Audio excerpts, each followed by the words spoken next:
Ladies and gentlemen, welcome back to the Chinese Grand Prix here in Shanghai. We are here for round 7 for Div 2. My name is Indigo, and unfortunately alongside me Oliver cannot be here tonight, so it's just me as a solo commentator, but we should be okay, as we can see then the drivers firing up the engines to get on the circuit, and we'll see then what they can do around here. It's 5.4 kilometer circuit, and it is very tricky and very technical indeed, so I will be surprised to see any of the drivers there making mistakes, especially in the first line laps when they're getting used to the track and the grit levels around here. Plenty of practice sessions has been hosted by Martin in the last week, but can they put that practice to good use and display their skills around here in Shanghai?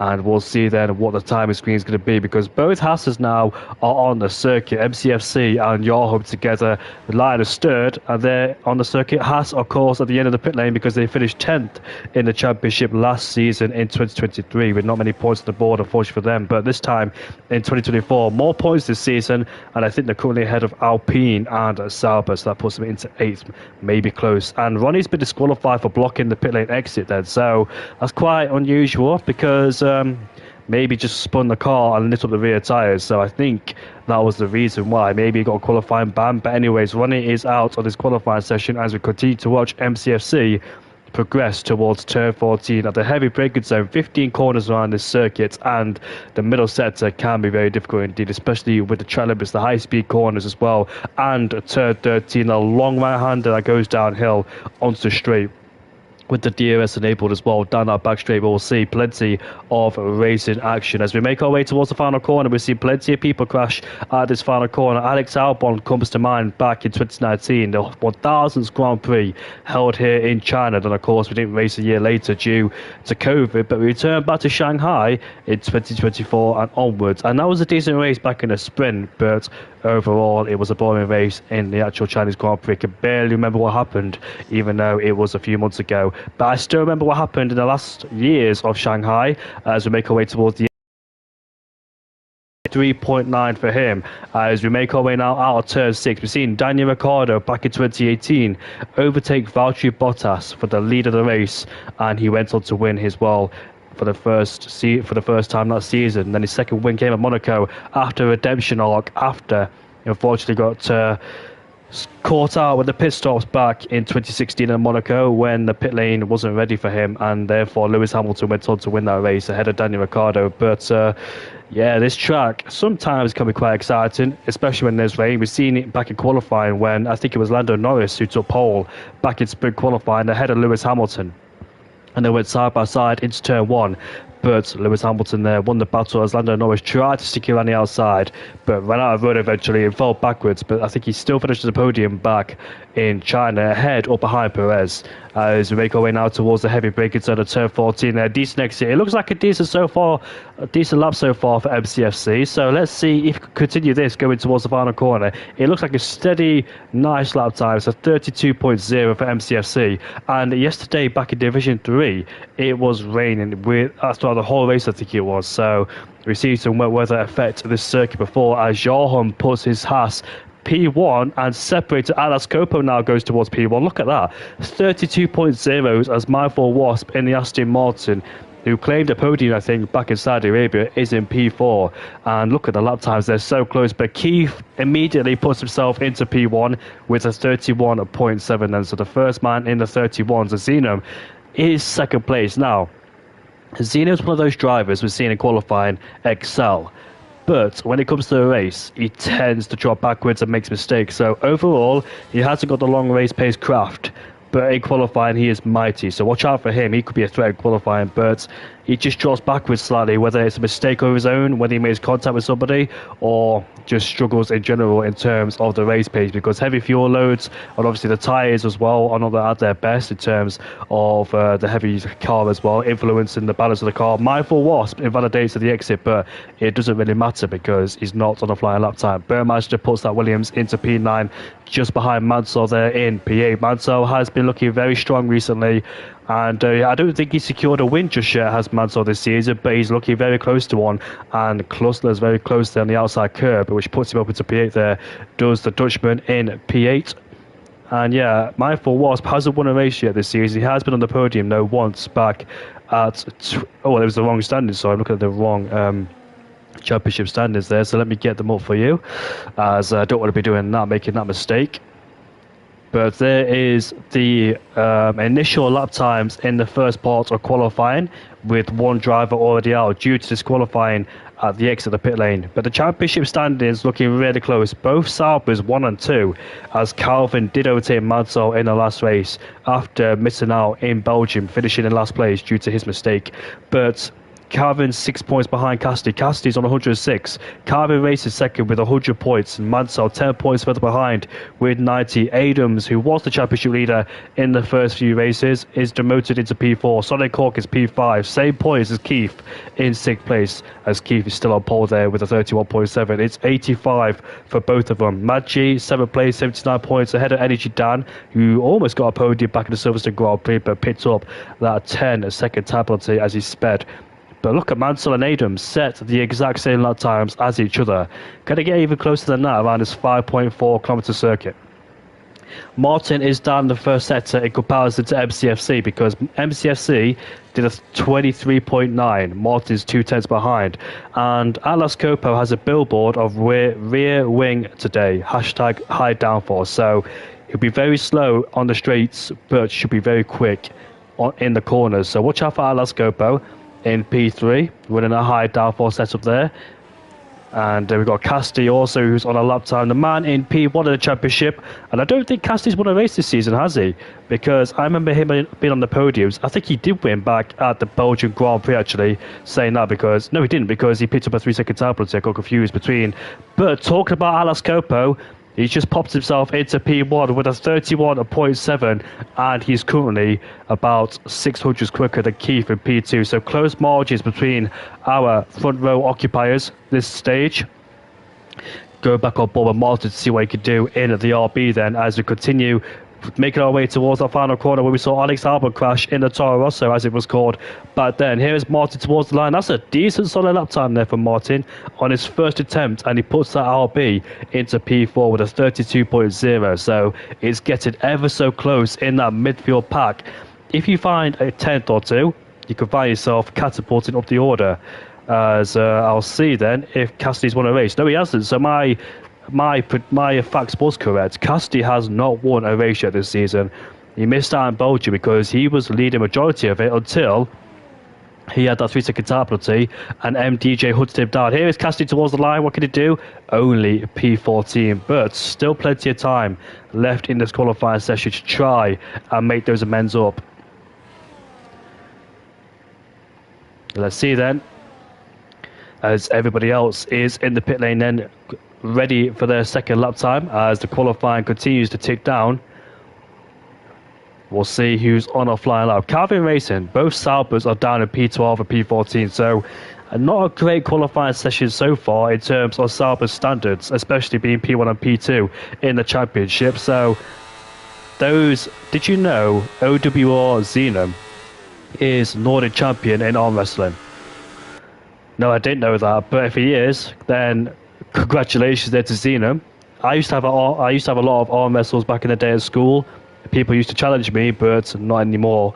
I used to win them all except one. But yeah, I'll have an arm wrestle with him sometime. But here's Energy Dan there making his way towards turn 7, I believe it is. Now coming through the double left-hander, it can catch a lot of people out. Just getting on the throttle gradually to try and break traction there as we stamp on the loud pedal once again. It's a 52.0. Obviously, he hasn't got a reference point because he hasn't set his first lap just yet, has Energy Dan. So rounding the long turn 13 corner, which has caught a lot of people out, and it might catch a lot of people out during the race because it is the tyre killer, especially on the left front there. Tyres will overheat, of course, and therefore you might lose a bit of grip. So you can be very careful, tiptoeing your way on the throttle there, just being very patient as you build up the throttle to break traction.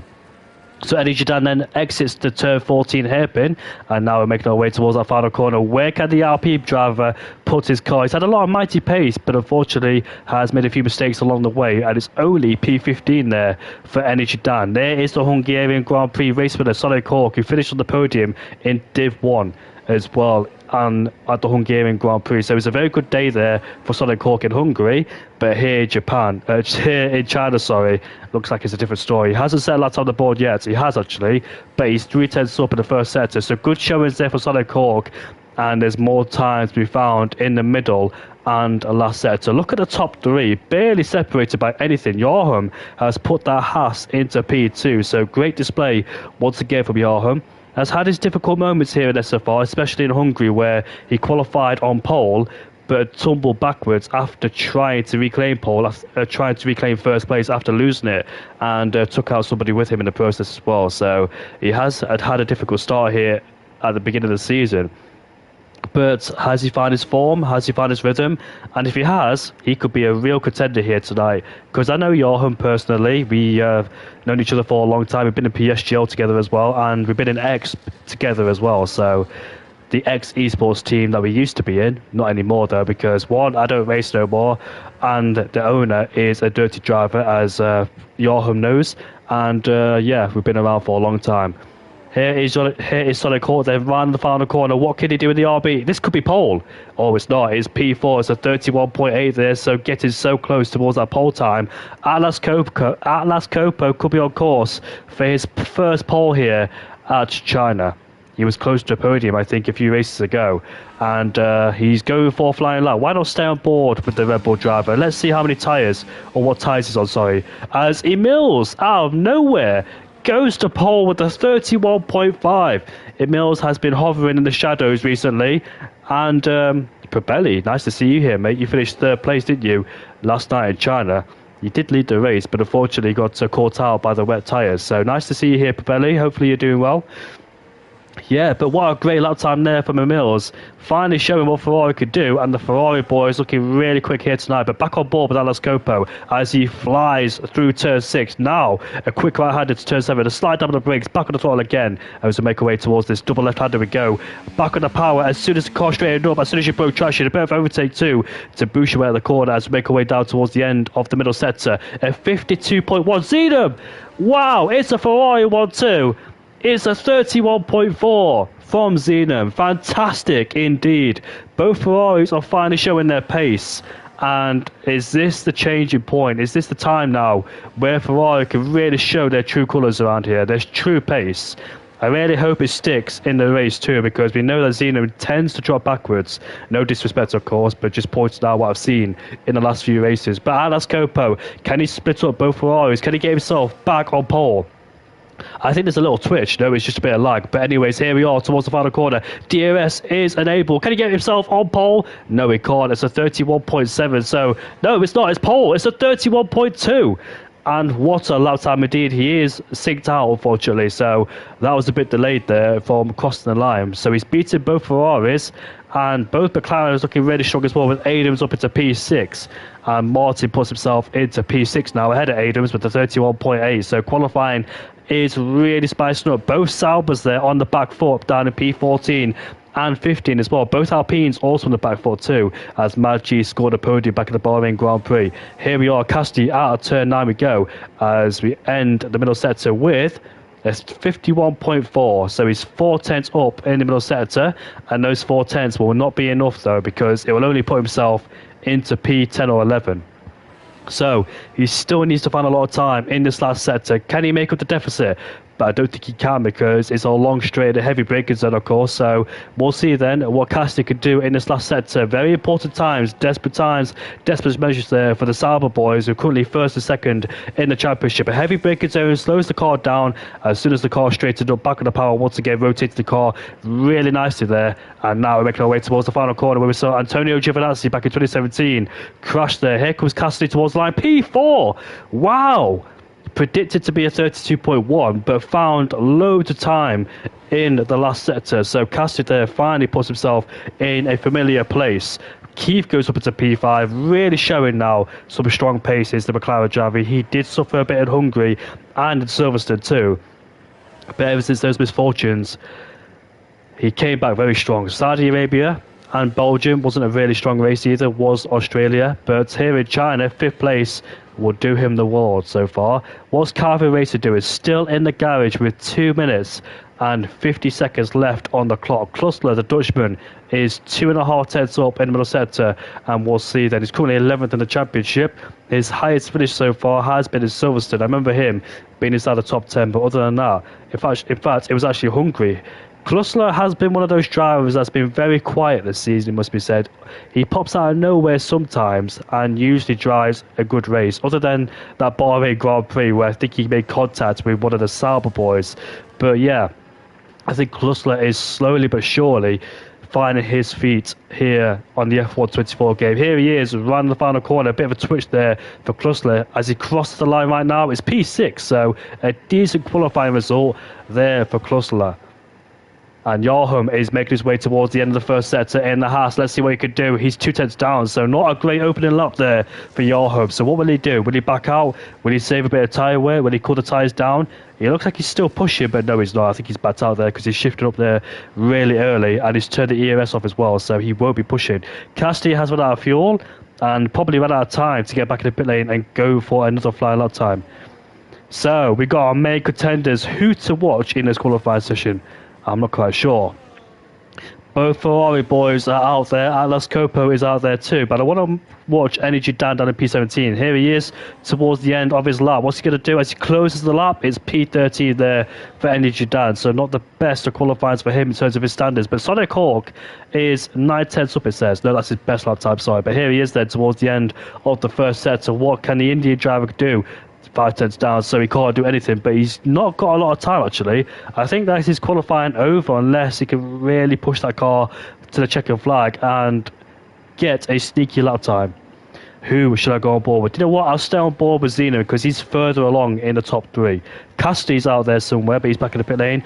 Calvin Racers, second man in the championship, is in P17 there, so currently last in terms of qualifying as Ronnie has been disqualified from the session. So Calvin, can he produce a magnificent last lap to try and put himself further along in the pecking order? We'll see. Desperate times for desperate measures here for Calvin. And it's so close to the championship, you can't afford a bad race either, even though there's a long season. But every single race counts. Here we are, the car bouncing there through turn 1 and going through turn 2, letting the engine to brake in and use the throttle there to rotate the car as we go down towards turn 2 and turn 3 we go. Short shifted to a rear spin, and that's a very decent exit there for Zeno. And then use a bit of overtake as well to get more speed as Zeno is a 10th down in the first set as he has a lock up on the entry there, so not been the best of first sets, although it looked like it was smooth sailing. But can he make up the time in this middle and last set to be flow our way now towards turn 6 and turn 7? Slow the car down, use the throttle to rotate the car as he goes a bit all wide there, just messes up the line slightly going up into turn 8 and turn 9. The double left-hander coming towards the end of this middle sector. Has he found any more time? No, he hasn't, but he is purple apparently in this middle sector, so he goes a bit deep there into turn 11, now going through turn 12 and 13. The long right-hander we go. The car is sticking to the ground. Looks like the rear end is stable there, so we'll see what can he do. I think that's Calvin just ahead of us in P17. There he is in the Sauber, currently down in last place then. Energy Dan has retired in the pit lane, so can't go any further in qualifying. But here's Calvin then, the man who's second place in the championship. His teammate's P5. What can he do? Is this a last lap miracle here for Calvin? Here he is, DRS enabled. Can he take pole? Is he going to be close? It's P2. Finally gets the lads on the board, but what can Zeno do in the Ferrari as he closes the line now? It's P3, but he also spun. He's hit the wall. Luckily not in the lost his tyres, but in the barriers. MCFC who pops his Haas into P5. Great lap time indeed. Atlas Coppo is in the pit lane, so qualifying is done for him, but he's on pole. Martin, the last one probably to cross the line now, but what a great qualifier for MCFC in P5. Here's Martin, ran the final corner, goes out wide, doesn't have had a day. As he crosses the line now, he goes up and stays 13th place. So Mills spun, hit the barriers like Carlos Sainz did, but gets away with it and lost an end plate too on the left hand side. But qualifying was really special here. Atlas Coppo takes his first pole this season. This is going to be an interesting race because I dare say we've got a few people we didn't expect to be up there, as Pabelli is cheering his driver on of Atlas Coppo. But I will go to the toilet, be right back with you very shortly.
I'm back, chat.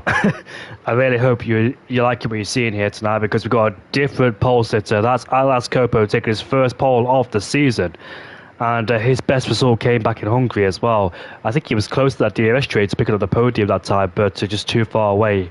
And I'm trying not to get mixed up with Div 1 and Div 2 races because you can get confused at times. Commentating for multiple tiers and also different leagues, it can jumble up your head a bit. So I'm trying to keep on track to see what happens. But Alas Copo, is this a big door opening? Can he be involved in the championship? Has he finally found some pace here on the F124 game? China is a very difficult circuit, and to put on pole here will make a statement for the rest of the drivers then. As we wait then for the lobby to get underway. Sauber lead the championship ahead of McLaren with Alpine in P3, Visa RB in 4th ahead of Aston Martin, Red Bull 6th ahead of Williams, Ferrari 8th, but Ferrari being in 8th place there. Zenium's only on 11 points, by the way. That's how much he struggled in the last few races, and he's had a few did not starts as well. And difficult race back in Belgium when he was up there in qualifying but spun at the exit of No Name, and also in Bahrain too where he had problems there, so he's not been smooth sailing. He qualified high in Australia but retired in the race, so let's hope it's a change of fortune for Zena because he really needs it. But I respect him a lot because he used to be a Div 1 last season and it was a massive struggle too. He used to be at the back of the field, he used to spin and be a lap down sometimes, but I respected him a lot because he stayed in the lobby no matter what, no matter where he was. So Zenium has really impressed me as well overall, not just this season but the few seasons ago where I've seen him race. But he can find himself up there now in the top 3 with his teammate in Mills, who's also had a difficult season too. So let's see what both Ferrari boys could do. Can they deliver here? Back in the Chinese Grand Prix yesterday when it was wet. And I've got to shout out to Thomas. Thomas, I want to give my massive appreciation to because those graphics are insane. They're better than the actual F1 graphics, I dare say, because they have everything. When somebody picks up a warning, it tells you at the top right there, the driver and what warning they've got. And the graphics are just incredible. Shout out to Thomas for the good work on the graphics and the commentary, of course, as well. So, but huge appreciation there for Div 3 commentator from yesterday and the races before. Always did a fantastic job. And I wish I had the OBS setups as well, because if I had OBS, I'd be going crazy. Because do you know how in F1 qualifying where you have those graphics where 3 drivers' names pop up and it tells you who's fastest in the middle sector, comparison to who, comparison to the leader, etc. I would love that because I'll be on it straight away, because sometimes it's quite hard to try and judge if they're quicker than the other guy or not, because you've got to remember who's got the fastest first sector, middle sector, etc. and compare that lap time to pole. So that's what disadvantages in the spectator's point of view.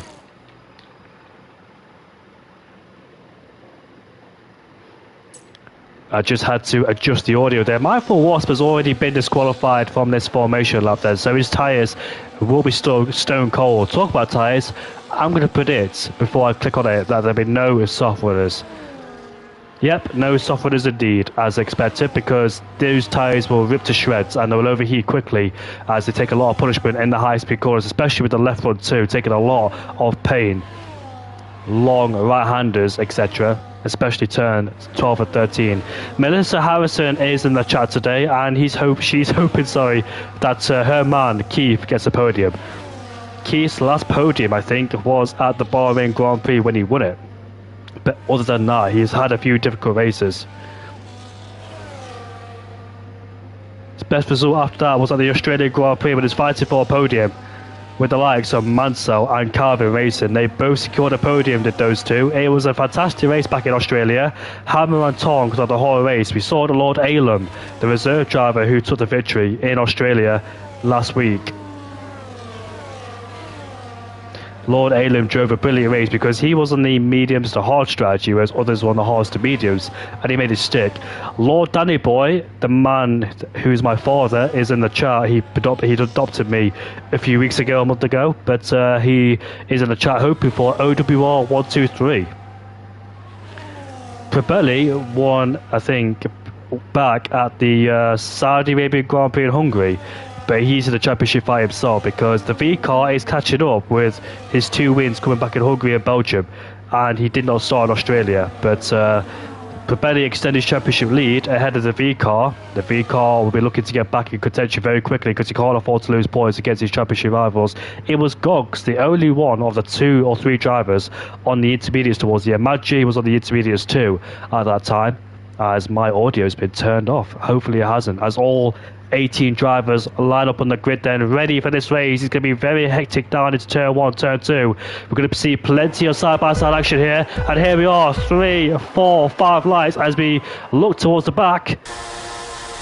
And the lights are away then for the Chinese Grand Prix. Alas Copo gets a decent start. Does he get ahead of the Sauber? Yes, he does. Zainab takes advantage there on the medium compound tyres as we swoop through turn 1. The Sauber of Cassidy goes around the outside of it. Mills, but tries to stick it on the inside there. Better camera shot. The Aston down towards turn 2. Bit of wheel banging there between the Ferrari and the Sauber, but the Sauber Cassidy stays ahead of the Ferrari of Emos there, so lost the place. Great start there for Cassidy. We got yellow flags on. That's a Haas. So Joachim once again suffers a first lap spin. Here comes the Aston Martin up the inside there. Bit of contact. Michael Wasp is up to P6. Remember, he got disqualified. There's a spinner. I think that is Mansell in the background there, who's gone for a slight spin. Reed Joyce, but they're going side by side now. It's turn 6 and turn 7. Michael Wasp versus Klussler. They're trying to hold it out between the two.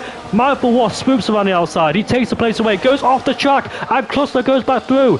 This is great racing, especially on the first lap there, because he's in right at the back of the Ferrari of Atlas Copo there. Here comes Mansell up the inside. Does he make a stick? Yes, he does. There's a late proof there, but still makes a stick. Klussler's trying to fight back on the inside, but can he do it? I don't think he can. But they're going wheel to wheel now between turn 13 and turn 12 as we watch. Zena might take the lead of the race here. Here we are on this long back straight, almost I think 1.6 kilometers if I'm not mistaken. Zena pulls out to the right hand side, takes the lead away from Atlas Copo, and up into P1 he goes. The first time this season he's led a race. Can he stay there? And he takes a lot of curb up the inside too. However, we've got some fascinating battles going on further behind. Both RBs swapping places for P10 and P11. So Energy Dan is trying to make his way through the field after a dismal qualified start. Sonic Hawk is demoted down to P14. They go wheel to wheel now with the Alpine and Mad G, the man who scored his first podium back at the Bahrain Grand Prix in the opening round of the season. Who's that going side by side there? Here comes Michael Wasp now. I think he's lost another place, but bearing in mind the two drivers ahead of him are on the medium compound tyres, so expect them to be quicker slightly than the Aston Martin. So, the other Aston Martin was Mansell, the man who spun down at turn 6. Not quite sure why, if he made contact or lost it by himself. But however, the man who scored a decent run of podium so far, Klussler, is fighting the Ferrari of Emos. Emos has dropped backwards, unfortunately, and it's allowed the Dutchman of Klussler through. Klussler is absolutely flying. He did quite well back in the Hungarian Grand Prix too, to score a decent result inside the top 10. But here we are then, lap 2. DRS will be enabled, of course, so expect to see Morse overtaken down the back straight. And Klussler scored his best result back in Hungary too. I think he finished in P6 or P7 on that day. But you can see the Sauber there is sliding. Zenum has stretched away. Why is Zenum taking a breakfast? Because he is absolutely flying at this stage of the Grand Prix. The man, he usually struggles in the races, but he's found something. Finally, after all this time, he's found something in that Ferrari to be confident. Here comes Calvin Racing now, going wheel to wheel. That's Copo. He's demoted down to P3, and Calvin later breaks, puts himself up into P2.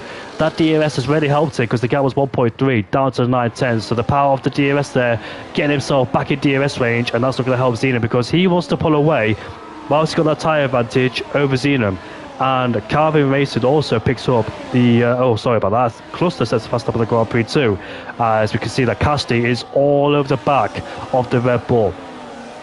Those two struggled a bit in qualifying, but towards the last lap of the qualifying session, they pulled out outstanding lap time. Cassidy there really struggling, fighting for traction, and now fighting for Klussler to stay in P4. Klussler, will he do a Daniel Ricciardo, go up the inside? No, he won't, he stays behind. He was looking to go the inside, and Emos just hits the back of the Red Bull there. Compromised exit, and now Adams will be looking to follow through if he can. Will he dare go side by side? There's contact! Oh, there isn't contact, but yeah, he teleported inside of him, but thankfully did not spin. And here he is, great speed on the corner, into turn 8, cuts the corner, and he stays behind so far. So a bit optimistic there for Adams to try and carry the speed and try and go down the inside. Emos wasn't phased by that and stays ahead in P6. That's a Haas, Joachim has gone for a spin, so he has great qualifying pace like Zenum, but unfortunately in the race pace he dropped backwards. So he's got that one lap pace, but not the overall longevity when it comes to racing. Klussler is flying on their medium compound tyres. Next target is Cassidy, and Zenon pulling out the slipstream already, even though Cassidy's not too close. But here we are, they're going down, it's 14 we go. It's going to be a late move from Cassidy, but I don't think he can do it unless the Red Bull goes out wide. He does actually gets ahead of him, but no, Klussler has a better exit than the Sauber driver. As we make our way down towards the final corner, they're putting big pressure on Atlas Coppo. Atlas Coppo has dropped himself out of the DRS range because Calvin now is all of the back of Zenon. Here we are, down is turn 1. Are they about to go wheel to wheel? Yes, we are. Calvin racing, trying to go all the way around the outside, but Zenon remains on the racing line and stays in P1. Great attempts there, but Calvin Racing could put his car fully alongside. Cassidy gets a touchy exit. Now Klussler is taking advantage of him as he puts himself up into P4. So one Sauber progressing, the other one falling backwards. Here's a late lunge by Adams there. I don't think it was meant to be, because it looked like he was about to defend from somebody, but turned it into an overtaking move. My four Wasp has lost 2 places there, unfortunately for him. So he is dropping backwards after a great qualifying result. But all those hard compound tyres then will be better later on in this race. Started down in P6. There's the most gained. There's the most lost. Klussler has gained 5 positions already in the first opening 4 laps of this race. I'm really enjoying these races because they always put on some great action. Div 2 and Div 1 and Div 3 as well, all 3 tiers. And Yarham spun where Valtteri Bottas spun back in 2017 when he went for a spin under a safety car, I think it was, due to being on the slick tyres when it was still damp at the time. And now we're making our way towards the heavy braking zone. Speeds about 325 kilometers an hour as we head towards turn 14 we go. It's a late move by the McLaren driver, goes up the inside. There's contact between all 3 of them. The Ferrari goes off the track, trying to take avoided action, but Adams there, thankfully none of them in a spin. That was very close indeed, because Adams there, once again, it was a late move from the McLaren driver. And Cassidy is on the back of the Ferrari driver. Once again, goes to the outside line. Going down, it's turn 1, bit of contact there as Zenon desperately tries to defend from the Sauber behind. Zenon really needs a great result because he's been struggling in the last few races, and if he wins or he's on the podium today, that'll be his best result in a long time. Maybe even in the top 5, but look at the McLaren driver all the way around the outside of turn 2. Might fancy a move. It's turn 6. Will he dare go for it once again? We see some great moves for Aiden, maybe a bit too late last time, but this time banging wheels as Cassidy just stays ahead again. Atlas Coppo is creeping in the DRS range there of Calvin. If he gets in DRS range, it'll save him from the likes of Klussler and his own teammate as well in P5. He's being hunted down by the guys behind. Cassidy's car once again very twitchy, as we've seen it so far in this race. Probably running low downforce, hence why he's struggling in the corners there. Maybe the tyres are overheated too. Taking a lot of punishment in these right-handers, of course.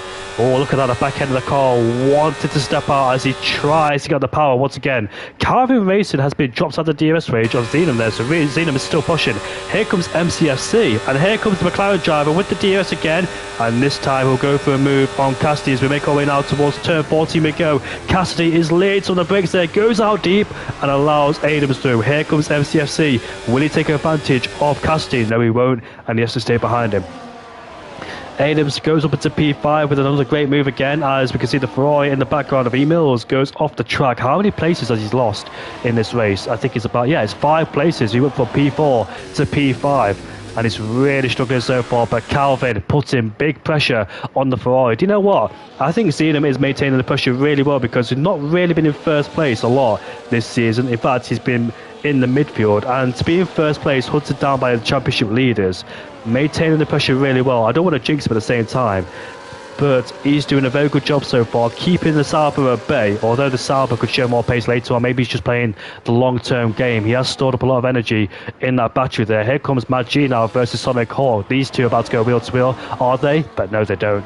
These two have been on the podium back at Bahrain and in Hungary too. Sonic Hawk struggling here at the Chinese Grand Prix. Not everybody's favourite track, of course. Other people have got their strengths and weaknesses, but Klussler is looking really feisty tonight. The Dutchman is doing a fantastic job. He's all over the back of his teammate. I don't know how well these two know each other.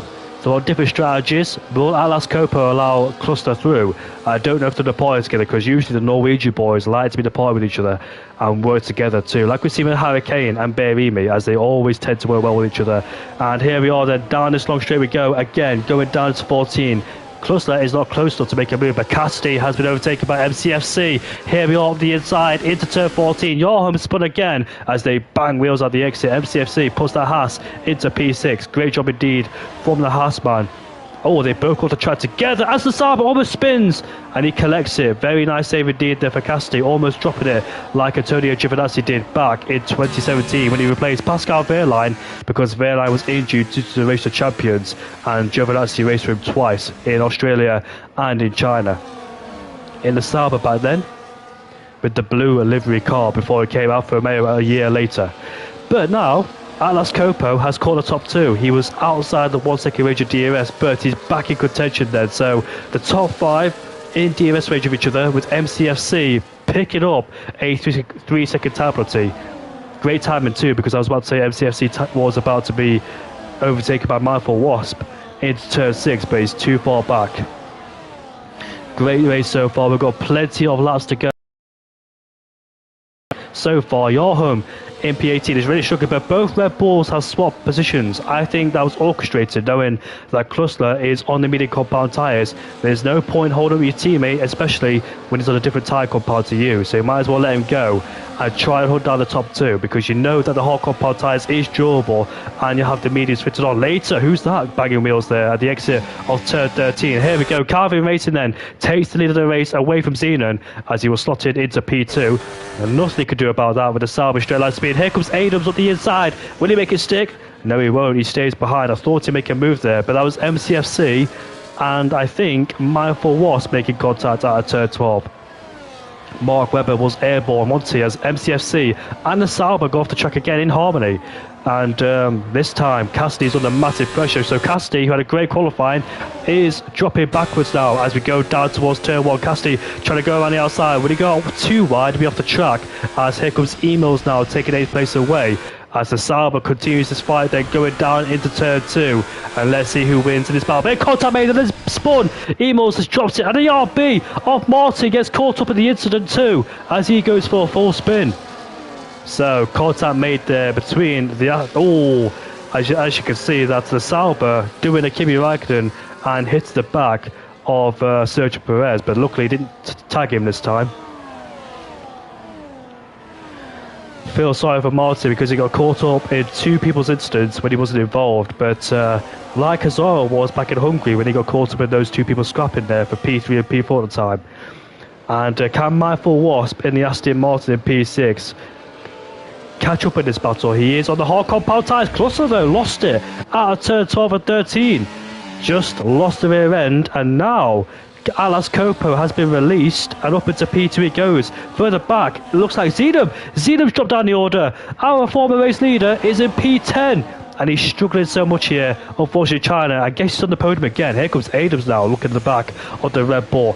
Klussler is in P4. I'm not quite sure if Klussler... Oh, what's going on here? That's McLaren there making contact. That's Keith dropping down the order in P8. And now here comes the RB, or the Williams, sorry, Burmeister. We've barely mentioned Burmeister in this race. Currently in P7 so far, driving a decent race and keeping those guys at bay, trying to attack the Alpine. Now he's side by side with the McLaren. Now wheel to wheel with the Alpine driver. Can he go all the way around the outside? Does he have the speed, the grip, the momentum? No, he doesn't, because he finds himself defending from the McLaren driver behind us, and he stays ahead of the McLaren driver, although he's under pressure now from Mills. What a massive shame, but the Williams driver is ghosted again, like he was back at the Hungarian Grand Prix as we head down towards turn 6. All Zenon related to the brakes, they might be driving a bit hot-headed due to his spin. Once you make a mistake in the lead, you tend to become a bit distracted and unfocused because you're very angry what's happened in the last lap. And your driving will change as Emo's there carrying more speed than Burmeister in the corner. Got to watch out not to hit the back of him, of course, in the different high-speed corners. Now, Calvin, Atlas Coppo looking for his first podium and win this season. He's in a great chance so far. Can he try and claim it? He's currently down in P7 or 9 in the championship. The Sauber spun That is Cassidy. He's gone for a spin down there at turn 10. As we make our way now towards the back straight. Here comes Atlas Copo. He takes the lead of the race again, but no. Will Carvigo lays the brakes. This might open up the door for Adams to go through if Cassidy goes out wide, but he doesn't do so now. Under big threat, you need to back out of this corner. It's not a place for him to go side by side. And thankfully, he doesn't go side by side there, because that could have ended in tears. Now, pulling to the left-hand side, you can see the lack of ERS as Martin's retired at the exit of turn 13. A safety car has been deployed. And do you know what? This will really help the medium tyres in this race. Zena was pitted immediately knowing that the safety cars came out, and the medium runners will be benefited from this.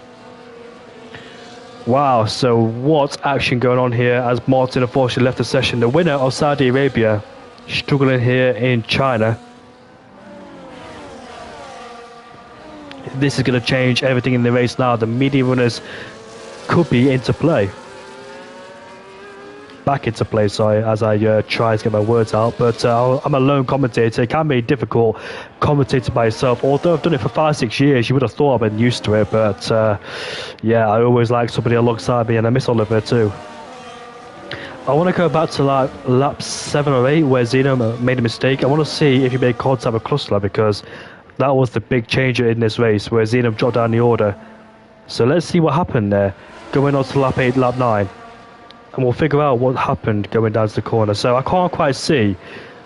So they're coming into turn 11 with Calvin in the race. Did they make contact? Oh no! What happened was Klustler was taking avoided action because Zenum spun in the corner, and Klustler was taking avoided action trying not to hit him. That's why he lost positions. Zenum dropped it by himself at the exit of turn 10 and turn 11. And unfortunately for him, dropped down the order. So it was a mistake once again from Zenum, who spun in turn 12, or turn 13, sorry, as to get the corners mixed up once again. After a high in qualifying and looking promising in the race, Zenum dropped himself into P11, but the safety car has came out. It's Adams trying to do with Sebastian Vettel. No, he can't do it. Remember when the safety car came out, when Sebastian Vettel overtook Nico Hulkenberg and Carlos Sainz back in 2016, a lovely double overtake in the pit lane to get ahead of them both. He wasn't hovering around, was he? Was Sebastian Vettel. Championships have won in the past around here. Back in 2005, where Renault won their last championship in Formula 1. Now on to Alpine. They could be a customer team, you know, because they don't want to be running Renault engines no more. McLaren, Red Bull, Williams, Toyota, all those teams used to run Renault engines, but only one team now is running the Renault engine, and that's Alpine. Energy Down's up to P5, so really benefited from that too. So, can the mediums go towards the end? It'll be a bit of a long stretch. Those mediums have been known to drop off later in the race, especially back in Australia and in Hungary too. Adams in P3, who was in the championship in the first few races. Can he be the one to win this Grand Prix? Because his tyres will be very good towards the end. The offset between the hards and mediums will start to play into effect, and therefore his tyres will be better. He might be dropping backwards from Mindful Wasp Energy Down, but later in the race he could find himself back up there with those hardcore power tyres being very durable and can go towards the end. We'll see. Can he be the man to win this Grand Prix? He's currently 4th in the championship, 1 point behind Mansell with 90 for him and 89 for Adams, as MCFC picks up a 10 second time penalty for severe collision there. He scored 2 podiums in the first 2 races, has Adams. Struggled in Saudi Arabia and dropped backwards in Hungary too after a spin at the final corner. But watch out for the Scotsman in P3.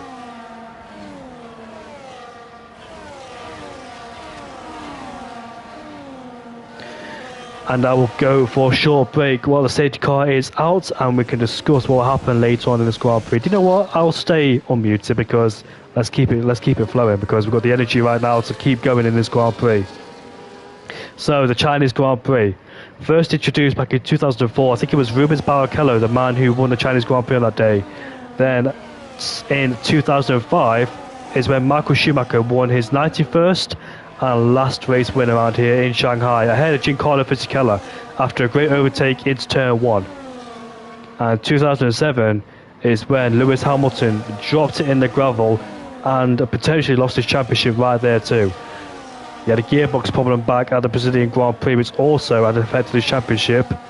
But Kimi Raikkonen went on to win the championship in that year in the Ferrari. Their last Ferrari champion was back in 2007. Is when the last time they won a championship. They had a big chance, didn't they, to win the championship all those years ago, 2017 and 18. Maybe not 17 because the Mercedes was slightly better than Ferrari, but 2018 the car seemed decent, but a few mistakes was made and also strategies as well. I think 2012 was a decent race too. We had a mixture of 2 and 3 stop strategy with both McLarens versus both Red Bulls, as Nico Rosberg went on to win the Chinese Grand Prix for the first win of his career and first Mercedes win since a long time ago, back in the 1960s and 70s, when they came back to F1 in 2010 with Michael Schumacher alongside Nico Rosberg. Yeah, Michael Schumacher and Nico Rosberg locked out the front row here in 2012, but unfortunately for Michael, the pit stop went wrong and he had a loose wheel or two and retired in that Grand Prix.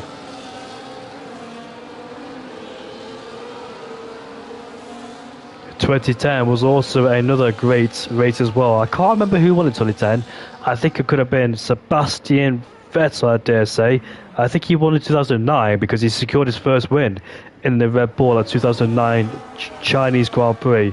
He was fighting with the Bourne and his teammate Mark Webber at the time. Oh, who's that in the wall? It's Mindful Wasp is in the wall.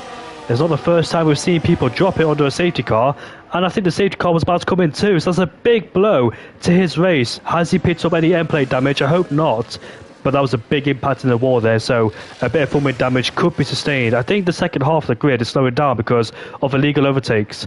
Mindful Wasp is back through, so the second half of this grid is at a disadvantage. There's a big gap now between P7 and P8, 5.2. That's a massive gap, and it all came down to Mindful Wasp's mistake. There they are, just right in the final corner. Something else has happened there.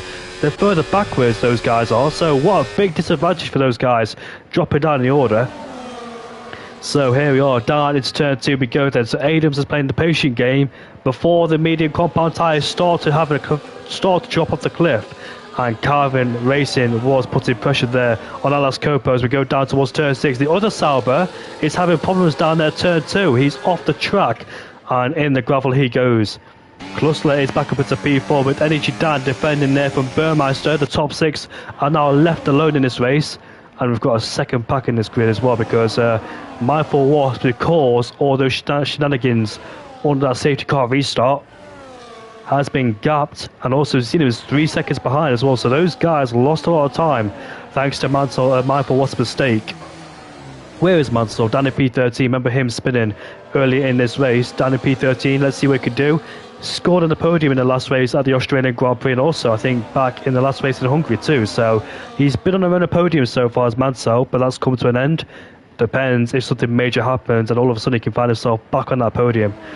Yeah, great results in the last few races for Mansell. Been on the podium 3 times this season, but not to be here in China, too far away. But look at the background, that's Keith outbreaking himself, and he can make sure he's got to stay in that DRS range of the top 6. Why does Burmeister keep ghosted? Because he always been ghosted for some reason. He was ghosted throughout the whole race back in Hungary, and it seems like it again here in China. So here he is, about to overtake the Alpine of Energy Dan. Up into P5 he goes. And if you, oh, look at this then. Around the outside goes Energy Dan now on Burmeister. This is a comeback. What a great lunge there to get back P5. Energy Dan did not give up there. And what a great lunge indeed. But Burmeister, does he have the traction? Will he get a run out of turn 5 to go up the inside into 6? Will he go for it? He decides better and stays behind. But this battle is costing them big time now because they've dropped themselves out of DRS range. Burmeister is pushing Energy Dan along to say get a move on, because they're out of DRS range now as the second pack are scrapping away there. There's a multi-car scrap going on. The RB, Alpine, Aston Martin, Haas there, all scrapping it out for P12. There they are. double groups going side by side, and let's see who gets ahead. RB versus Alpine. Look at the Aston Martin and Mansell going around the outside. Great shots indeed. The Haas hits the back of the Alpine. Mansell goes through, and what a scrap there for P12. Back on board with the leaders because things could change now on this straight. Carvin Racing is in close contention of Atlas Coppo. Will he go for an overtake down into turn 14 of the heavy braking zone? DRS is enabled. Here he is. Pulls to the right hand side, and he should make this move stick. Will Atlas Coppo fight it too hard? He doesn't. Burmeister and Keith has got ahead of Energy Dan. He lost 2 places there on the straight, but Energy Dan is still side by side there with Keith. But Keith will get ahead of him before the last corner as Energy Dan cuts the final corner, and that's probably a double blow because the extended Chandler is 2 out of the final corner. But the Sauber driver there maintains the lead of the Grand Prix. Carvin Racing there under pressure now from Atlas Coppo. This is going to be a great battle in this Grand Prix. I think Adams is in the best place in terms of being in the top 4. Same with Klussler. Klussler and Adams could find themselves on the podiums or potentially the win. And this could be Klussler's first podium of the season after a difficult few races. And we'll see that Atlas Coppo has been overtaken now, but Adams up into turn 6 he goes. They're going wheel to wheel, but will he back out? Yes, he does. Then thinks better of it. And now Adams has been released. He's up into P2. Can he get his first win of this season? He was the championship leader in the first 2 races after a consistent run of podiums. Currently down in P4, 1 point away from Mansell, so we'll definitely get him. But Adams there showing some really strong pace here in China after a difficult race back in Australia. We'll see then what the Scotsman can do. He doesn't really join the podium interviews because he is quite shy, which is fair enough. But I would love him to join the podium interviews because he's had a good race so far. And here we are on the back straight again. DRS enabled for all 4 of them. Away as we make our way now towards turn 14 we go. Anybody looking for a move? They're too far back from each other, not willing to take risky moves. Both Ferraris are quite close to each other. Both Ferraris had amazing qualifying down into P9 and P10 because Emil's dropped backwards in the first stint due to struggling on his tyres. And Zenum spun at... Oh, Zenum almost spun again. Lost traction out the hairpin. And here comes Adams now. He takes the lead of the race around the outside into turn 1. A great move. He won't be able to pull away from the DRS because it's going to be a big DRS train, but he should have the tyre advantage towards the end with 12 laps left to go, 17 laps on the medium compound tyres. It can be done, but they'll be struggling towards the end. The hard compound tyres will be better, and therefore the likes of Klussler in P4 can get his first podium. I think Adams went a bit deep in turn 6, and Carvin Racing might be all over the back of him once again as we head towards turn 6 and turn 7. Carvin there just sticking behind, not willing to take any sort of crazy risks, trying to go around the outside into high-speed corners. We've seen what happened before between Fernando Alonso and Carlos Sainz. Max Verstappen and Lewis Hamilton as well, also making contact down into 6 and 7 back in 2018.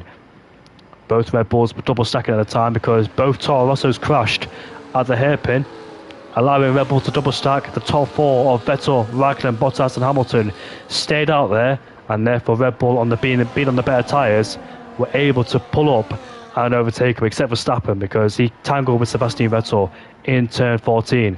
Here comes Carvin Racing now back on the DRS as he pulls the right side. What will Atlas Coppo do going down to turn 14? He stays behind, but he goes out deep, and what a switch back there from Carvin. Also Adams to go back into P1. I thought Klussler would fancy a move there on his own teammate, but stays behind. And here comes Carvin Racing now side by side with the McLaren. Here comes the Red Bull of Atlas Coppo as we go down to turn 1. So Adams has lost 2 places there in turn 1.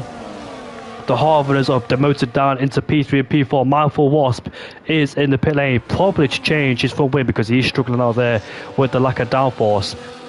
So Burmeister has dropped Energy Dan, which is crucial now.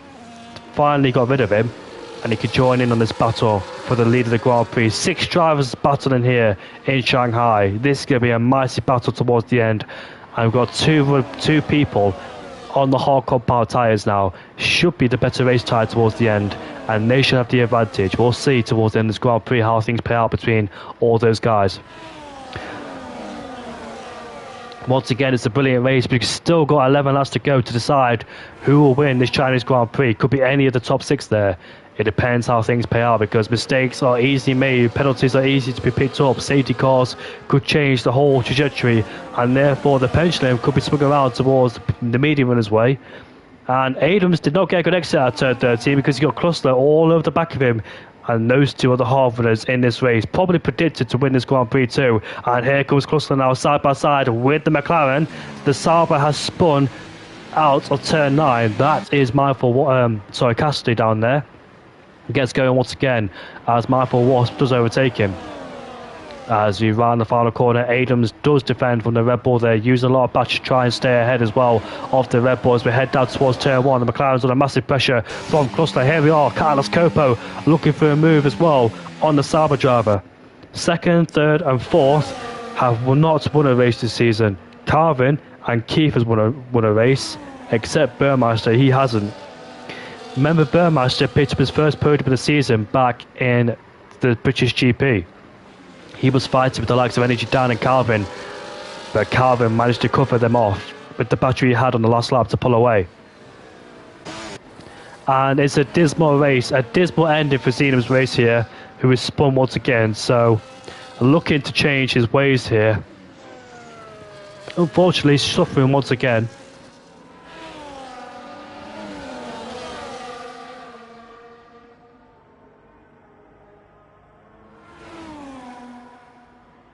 Sorry about that. I just had a glass of water and I was just choking, so you didn't hear me choke because I didn't mute myself just in time. But yes, can be very careful as the excitement is getting high. Alex Cooper now behind the DRS on the back straight once again. They're all stuck in that big DRS train. Burmeister's stuck there. He can't really do anything about it. But here we are then, all close together. Here comes Cluster on the inside, and here comes Carvin up the inside too. It's turn 14. Adams goes out wide, so does the Red Bull Alex Copo. And here is Cluster then. Has to back out because he can't make his move there on Adams. But Carvin, another shot at taking this lead of the race. He does, pulls himself back into P1, and these two will be swapping first and second all the time now. The Aston Martin Mindful Wasp has spun, so it's a dismal race so far from the Aston Martins as they both spun in this race. Adams trying to stick around the outside, but nowhere to go on the outside curve there, so has to stay behind. What about turn 6? Will he dare go for a move up the inside? Yes, he will. And he does, tries to force that McLaren to go to the inside, but loses traction, and Keith is all over the back of him. Keith, out of nowhere, is going side by side with his own teammate. He goes up into P3, and he's back on the podium for the first time since Silverstone, Bahrain, but it's not over yet. Oh, Adams there getting all sorts of lost back end there, unfortunately. Getting very touchy indeed, but he's got to be very patient. He knows he has the better tyres towards the end, so can't afford any mistakes, can the McLaren driver. But Keith all of a sudden is back on the podium. Could be a contention to win this Grand Prix as well. This is going to be a fascinating battle between the top three now. Alex Copo looking for his first win of the season. Keith is looking for his first win since the Bahrain Grand Prix. Calvin looking for his first win.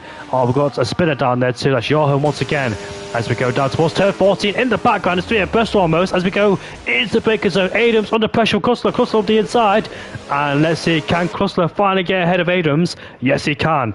Puts himself up into 4th place there. Does the Red Bull driver. Here comes the Williams now trying to go around the outside. So Adams is losing pace here on the hard compound tyres. He looked really strong a few laps ago. Alex Copo trying to go around the outside. It's turn 1. But can't quite do it there. Can't get alongside him. And has to stay behind. Further behind. Who's that in the background? That's Burmeister, who's off the track. It's turn 1. And Adams stays ahead. But the more these two hard runners fight, the better chance of the top 3 pulling away. I think these two can't afford to fight too hard, otherwise they lose themselves the DRS, which they already have. The top 3 are able to pull away from this battle, leaving Adams behind in the clutches of Cluster.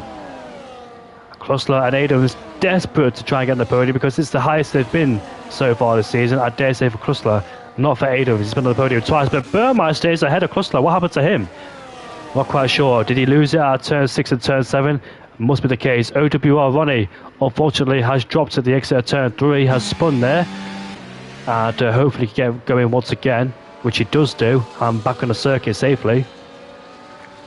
So 8 laps left to go. The battle between the top 3. Here we are then. Carvin trying to make this stream. Alex Copo attacking and defending from Keith behind and Carvin in front. Here we are. Alex Copo retaking the lead, and here comes Keith now with the DRS and the overspeed, going side by side. Carvin is late to the brakes, forces the Red Bull out to go out wide into turn 14, retakes the lead of the race. Keith is through, and Alex Copo, who fell for Carvin's threat, has outbroke himself. He's lost himself a second place as well. That's really crucial now because he's third in the DRS race. Here comes Keith now for the first time in this race. Almost takes the lead of the race, but Carvin swoops around the outside. Brilliant pace from the McLaren driver. And this is really looking spicy now towards the last laps of this Grand Prix. Adams all of a sudden has dropped himself out of DRS race from Klussler. Klussler and Burmeister have dropped back. So I wonder, did those two scrap? Make OWR proud today when Pirelli stumbled yesterday. Wow. One WO driver is on the podium in P3. The only OWR driver so far to be highest up there because Emils had his problems, and also I think Zeno also had his problems too. Joachim has retired from the race once again, unfortunately. He's got a great qualifying pace, but in the race he does suffer. Maybe not used to the long pace yet of this F124 game. Same with me really, I do well in qualifying, but in the race it's a different story. And here we are on the back straight there. Keith is looking for the lead of this race now. The DRS is on for Keith. The rear wing open, overtake available, and he overtakes Carvin with no problems whatsoever. Adams is back in this DRS train now on the hard compound tyres as we go down towards turn 14. Can it be a double McLaren podium as these two have been dropped out of contention? They're scrapping amongst themselves and making mistakes along the way. Burmeister, he went off the track at turn 1, and also Klussler went off the track at turn 7, and that's why those two have dropped further behind. It'll be his highest result for Klussler since the Hungarian Grand Prix. Overtakes Burmeister, pulls himself up into P5 as we round at turn 2 we go. Now making our way towards turn 3. This is another place to overtake as well, because if you get a really good exit out of here, you can set yourself up into turn 6. And we've seen plenty of moves down here before, especially from Adams there when he went for a few late moves on the inside but made it stick. I don't think you want to be first when it comes to the last lap of this Grand Prix, because you could find yourself with guys behind having the DRS. Although, if you remember what happened in Silverstone, Carvin did have the drivers behind, and also saved up a lot of battery too to defend from those guys behind, such as I think it was Enishi Dan and Burmeister at the time. Even though he was first at the last lap of the Grand Prix, hunted down by the two behind, he had a lot of battery stored up, using it all on the hangar straight to defend from those two behind on that day. But Keith could be on course for his second win of the season. Carvin Racing is also looking for his second win of the season too. The driver in P3, Alex Copa, hasn't scored a podium, but looking for a race win and potential podium. Will he dare go for a move on the inside? It's a late move. Here we go. Down to turn 14. Will he make it stick? He doesn't. The Sauber stays ahead of the time being. Great defending work from the Sauber there, anticipated his move and stays ahead. In the background you can see that Burmeister is losing a lot of time towards Adams there. 3.1 is the gap. Here comes the McLaren driver side by side with the Red Bull now as we go down towards turn 1. Can he go around the outside? It's turn 1. Yes he will. Trying to keep the throttle there with the Red Bull, but he can't quite do it. And he has to stay behind for the time being then. Does the McLaren driver stuck in that DRS train. There's 5 laps left to go. How are the medium compound tyres coping? They must be now way beyond their best, and therefore Adams' tyres will be better. Into turn 6. It's another great move. He can make it stick. Will he do it though? Should he have a better exit? Yes he does. He's up into P3. That was a great move there from Adams. Can he be on course to get his first win of the season? Will it be a double McLaren podium with Keith in P1 and Adams in P3? McLaren are really in a great position now. They've got this Sauber sandwiched, and they can start playing mind games with him too. I don't know if Adams and Keith are on a party with each other, communicating, but they're both on different tyres. We know that Adams' tyres will be slightly better at this stage in comparison to the medium runners, so he should have the advantage towards the end, and we'll see if the medium runners can hang on towards the latter stages. They will be dead, but they shouldn't be in punchy territory, but the grip will be severely lost, and therefore they will have the grip out of turn 13 in that long right hander and the heavy traction zones too, especially the hairpin at turn 14. Here we are then heading down towards the heavy braking zone now.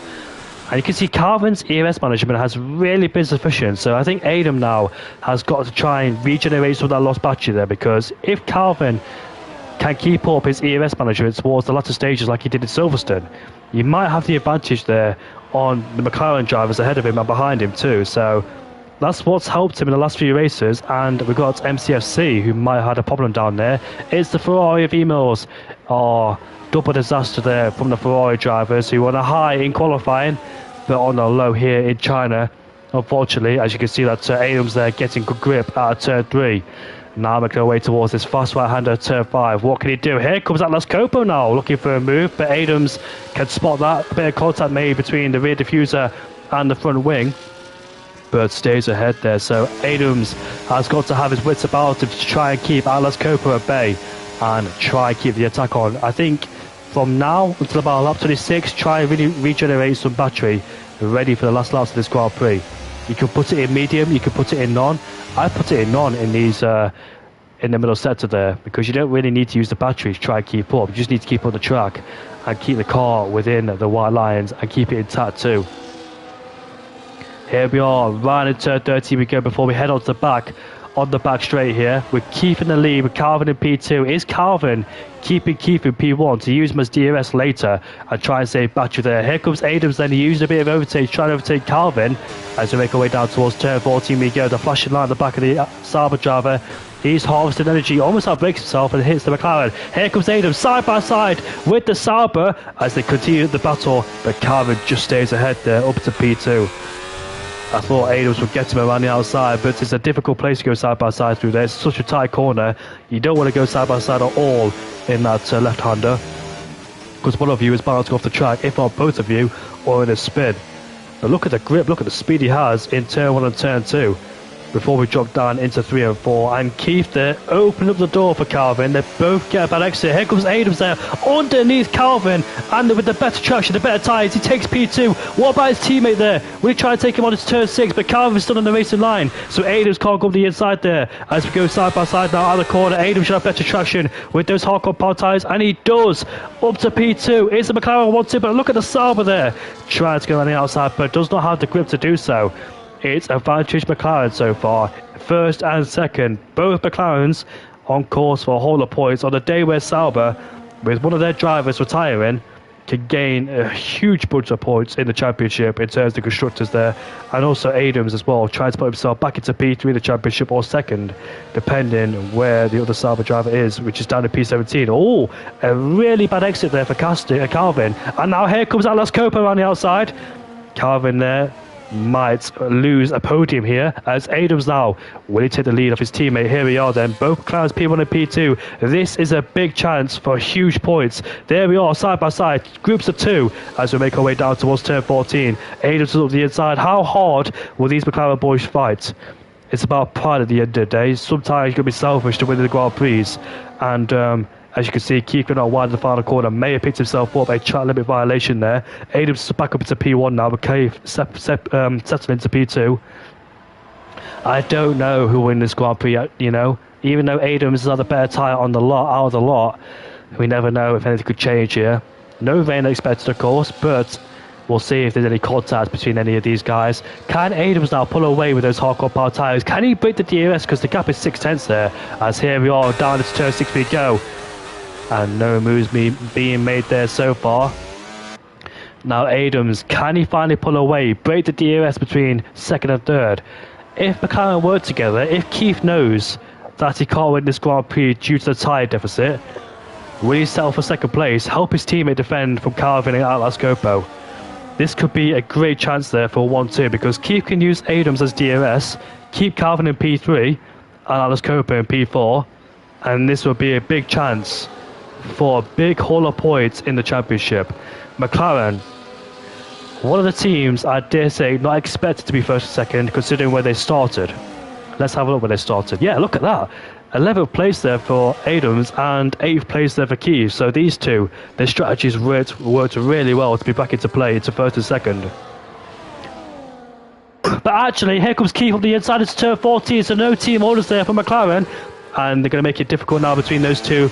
Zach Brown at the pit wall sweating like a pig, hoping these two don't crash, and Adams just stays ahead there in P1.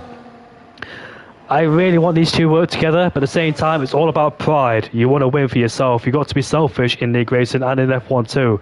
And here comes Keith up the inside into turn 1, but Adams has the speed around the outside to maintain P1. This could get very feisty between both McLaren drivers. The more they scrap, the more they put themselves at risk. And Alex Cooper in P3 and P4. I was hoping Alex Cooper would get his first podium because he deserves it, but at the same time, there's only room for 3. There's still a chance for a podium, and Calvin defends the inside line from Alex Copo.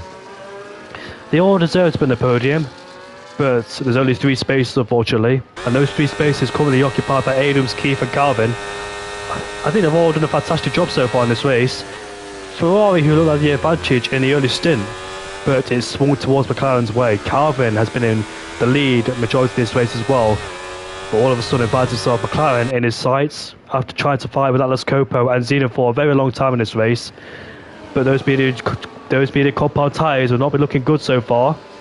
As we round turn 13 we go, then it's the penultimate lap in this Grand Prix. What is Keith going to do? Will he overtake Adams there in turn 14, or is he too far back? 6/10 is quite far back. It all depends if you use all your battery, but he's got to, because Calvin's right behind. As we make our way down towards turn 14 now, is anything going to happen down here? Is the heavy breaker zone? You can see that Keith is all over the back of his teammate, almost hits him too, and thankfully he doesn't, because that's going to be a 1-2 thrown away if they spin each other out. But the last lap, will they get feisty between both McLarens there, or will they keep it on track and settled? If I was Keith, I'd go for the race win too, because at the same time I think about myself and not the constructors, because at the end of the day, drivers got to think about themselves, and that's what's helped a few people win the Grand Prix, like Michael Schumacher, Hamilton, well maybe not Hamilton because he did obey team orders back then, Sebastian Vettel multi-21 in 2013, and Lando Norris becoming the recent one so far. And here we are then headed down to turn 6. Alex Copo is looking for a podium, but too far away to make a move. Calvin is defending beautifully. He's trying to overtake Keith, but at the same time keeping Alex Copo at bay. Alex Copo's last chance is down at turn 14. If he wants a podium, he's done a fantastic job so far this race. He has led a few laps, but ever since Calvin got ahead of him, Calvin, his ERS management, his defensive skills and tactics have been really good so far. But we're headed towards now almost the DRS range as we make our way now towards turn 12, the heavy breaker zone, where these tyres will not be at their best. We've got to make sure we get a good exit out of turn 13 here, because these tyres will be absolutely gone away at this point in the race. Alex Copo is 5/10 behind. He's got to drain all the battery right now if he wants a chance of a podium, but the battle for P1 is not over. Here comes Keith on Adams there. Keith blasts past him. He takes the lead of the race in turn 14. No defence there from Adams, but Adams trying to go back on the inside. He calls the corner. The McLarens are side by side now. Out of the corner we go. And let's see which one of these two will win as we make our way towards the final corner. As we head towards the final corner, Keith will take the lead, and he comes across the line to win the Chinese Grand Prix. What a race there, his second win of the season. Adams finishes in P2, Calvin defends in P3 ahead of Alex Copo. Wow, what a last lap battle there. Adams, should he have defended more on that straight? Was he a bit too lenient in terms of not defending? He just let him go, but essentially he couldn't do anything about it other than which don't want to do, of course. But yeah, Keith planned it at the right time. I thought his tyres would have been dead by then, but it's his second win of the season. And does this mean something in the championship? Is he back? Is Keith, after a difficult last few races, is he finally back? Melissa Harrison will be absolutely delighted with her pointless result. Wow, 28 laps around here in China. Oh wow, what a race. I'll get the top 3 in the podiums for you, and we can hear from Adams, Calvin and Keith. Stay tuned to listen to the podium interviews.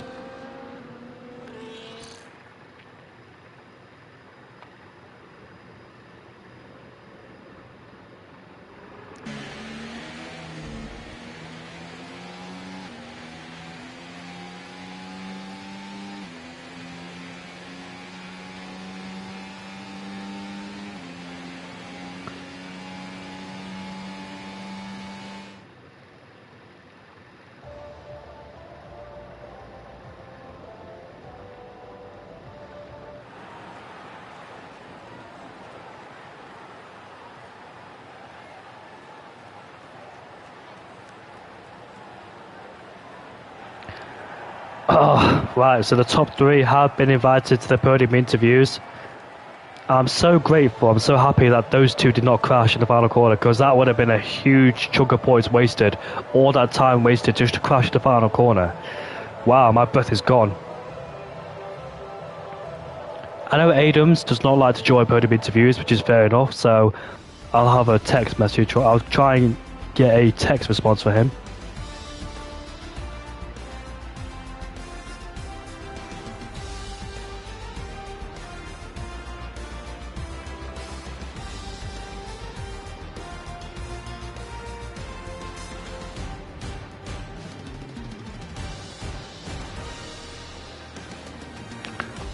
I don't think all, yeah, so I think, yeah, all three of them should be in the podium interviews. Don't tell me the cough is back, because I only just got rid of my cough about a day or two.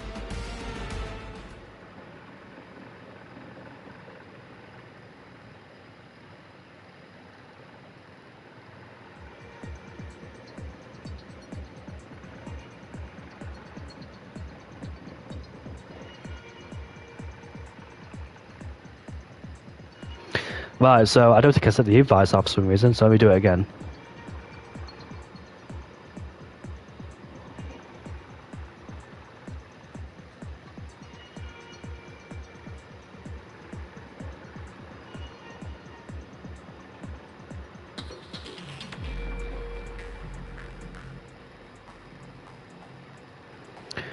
So one of them has joined the podium interviews. It's the race winner for the second time this season. He's finally joined. We're just waiting for the other two, but I know Adams does not like to be in the podium interviews, so I can excuse that. If he wants to, of course. We're just waiting for Carver to join, if he wants to or not. I know he does like to join.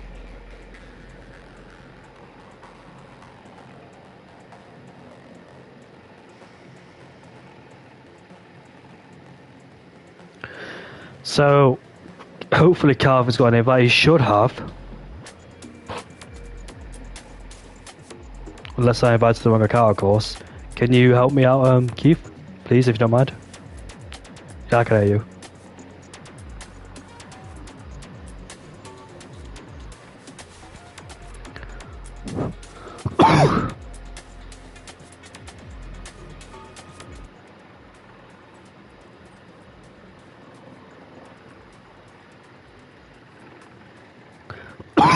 Sorry about that. So yeah, we'll start it off then, and we'll start with you because you're the only one here. So, Carvin, I don't think he's going to be here.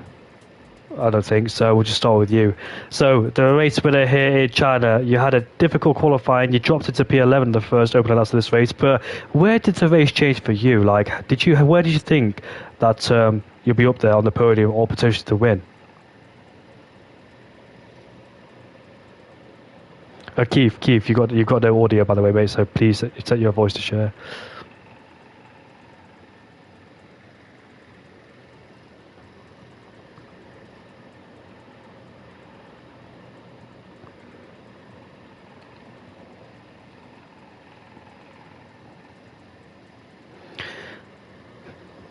With only one person in this party, I can get the stream done and dusted very quickly. So that'll help me.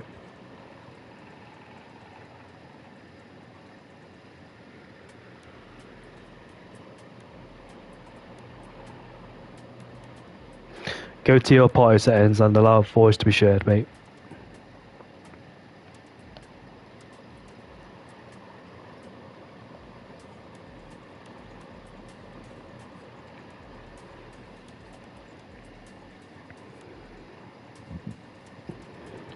Is that better? Is that better? Let me just check right now. Is that better? Yeah, it is. Yeah, it is. So Got it. continue with your interview, mate. Yeah. Safety car came at the wrong time for me. I started on hards, and obviously I had to go on the mediums. Didn't think them tyres were gonna last, but it did. But I didn't do anything major. I think they were. I just seemed to work up a few positions, and yeah, found a bit of pace at the end. Where did that pace come from as well? Because I know you've been struggling the last few races. Was it just adapted to the wheel? Was it just track specific you struggled at the most? But Uh, I saw traction has been increased for me. Struggling on medium a lot, so yeah, back to full traction.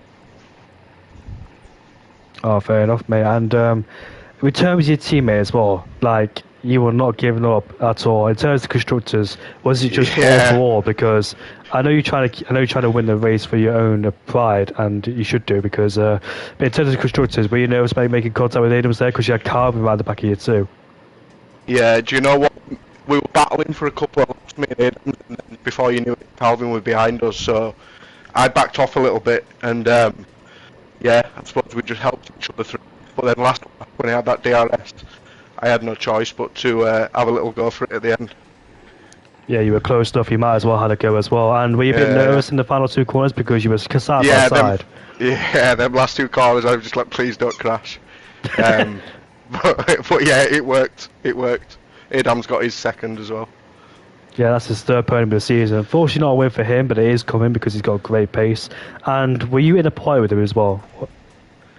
No, I want in party. I find it distracting. I've tried it, but I get too distracted in the party. I find it helpful because I got somebody to talk to at the same time. But I can't be my own for a race because I get bored. So, Oh no, yeah. I like it. I like being my own thoughts. It's good. And also, now with this boosted result for you, because I know you had a difficult last few races in terms of Hungary as well, where you really struggled, and Saudi Arabia and Belgium as well. Does this really help you in the next few races? Because your pace is getting better and better now. Like you said, you switched from medium to full, so that should Yeah, help you get yeah, better too. yeah. Next week. So that's a bit of a shame, but yeah, it feels better. Feels better. I will go back to medium traction soon, but I would just couldn't get through it. And congratulations today for the race win, Adams Keith. Fantastic! It's your second win of the season. Are you expected to be back in the championship fight? Do you think it's still on? Yeah, you never know. You never know. Calvin's fast. You know, he's going to be hard to. Calvin Cassidy is both really fast up there in the Saubers. But we'll give it a good go. We'll see. And usually, because when you in P5 and P6, you usually get stuck in that DRS train. But once you got past the likes of Burmeister and Atlas Gopo, you really made your way through as well. Overtook your teammate and got Carver raced as well. And once you put yourself in Yeah. second place, was that the moment you knew, right, it's between me and Adams now. I can keep Carver behind me because I got the DRS to the back of my own teammate. This is it. DRS on F124 is so powerful. You can use it so well. So yeah, it was just about managing it and keeping Calvin behind, which is in easy. It isn't easy indeed, but you managed it really well. And that was a great scrap between you two. My heart was pounding for both of you because I'm Yeah, I'll unbiased, send him a but little message after this. I'm unbiased, but I wanted Adams to win to get his first win of the season. But yeah, you did your best, and you deserve it too because you drove a brilliant race home. I think was it 7 on the grid? 8? P8, I think it was. Yeah, P8. Excellent comeback drive today, mate. Well done for the win today, and we'll move on to Miami next week. You said Absolutely. you said you didn't like Miami, but what's your predictions there? How do you think you're going to fare well in that race? You've got to see Calvin, Cassidy, the likes of them two up there. Adams fighting. Yeah, Mansell. I'm not sure where Mansell finished today, but I'd expect to see him back up there soon. Yeah, Mansell spun out of turn 6 the first lap, hence why he's down there, and also No way. that little train got separated because do you know? I think it was who was it? Mindful It was Wasp who someone split the mindful train. Wasp behind me. Yeah, they were 5 seconds after the safety car, which obviously I wasn't complaining about, but yeah. I bet that helped you because you were in your own little group, weren't you? So you didn't have to worry about anyone behind. You could just make your way through the front because I think it was you, then I think it was Mindful Wasp behind you by 5 seconds. So not pressure from behind during the second safety car restart, first safety car restart. It saved the tyres loads. Did that? I didn't have to go hell for leather straight away. So that helped me loads with them medium tyres at the end. How were those mediums? Did you feel like you were going to win because Adam's tyres were slightly better? Yeah, I said out loud to myself in the middle of the race, this is Adams to take, is this, when there were about 5 or 6 laps left. I thought his hards were just going to just keep going. But yeah, just held out. Well, congrats today, mate. It's your second win of the season because you won the Bahrain Grand Prix by a milestone. So welcome back to the race winning, and hopefully you can continue because this championship battle is looking really spicy between you, the two Saubers, Adams, Atlas Copo, and whoever else could get involved like Mansell and Mindful Wasp. Dismal race from both Ferraris and Aston Martins today. But we'll see what happens in the next few races, though. So congratulations. And we move on to Division 1 tomorrow for the Chinese Grand Prix. For Div 2 and D3, we move back to USA for Miami. We'll see you all tomorrow for me and Mansell commentating. And Div 2 and Div 3 presented by Thomas, then me and Oliver on Tuesday. See you all later. Have a good night.